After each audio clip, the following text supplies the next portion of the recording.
بخاری شریف میں ایک حدیث ہے، بات مضبوط کرنے کے لیے عرض کرتا ہوں۔ حضرت یحییٰ ایک تابعی بزرگ ہے، وہ کہتے ہیں حضرت عبداللہ ابن عمر رضی اللہ تعالیٰ عنہ میرے پاس آئے تو میں نے ان سے کہا حضور ہمارے محلے میں ایک جماعت رہتی ہے مسلمانوں کی، وہ نمازیں بھی پڑھتے ہیں، روزے بھی رکھتے ہیں، زکوٰۃ بھی دیتے ہیں، حج بھی کرتے ہیں، بس تقدیر کو نہیں مانتے، صرف ایک چیز کے انکاری ہیں، تقدیر کے۔ تو کیا حکم ہے؟ تو آپ فرمانے لگے ان سے کہہ دو کہ ہمارا تمہارا کوئی تعلق نہیں، ان سے کہہ دو ہمارا تمہارا کوئی رشتہ نہیں،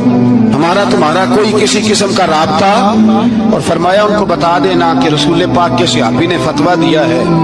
جتنی مرضی نمازیں پڑھو، جتنے مرضی روزے رکھو، اور احد پہاڑ کے برابر اگر تمہارا دل کرے تو صدقے کرو، پر تمہارا کوئی عمل اللہ کی بارگاہ میں قبول نہیں جب تک تمہارا عقیدہ صحیح نہیں، جب تک تمہارا نظریہ ٹھیک نہیں۔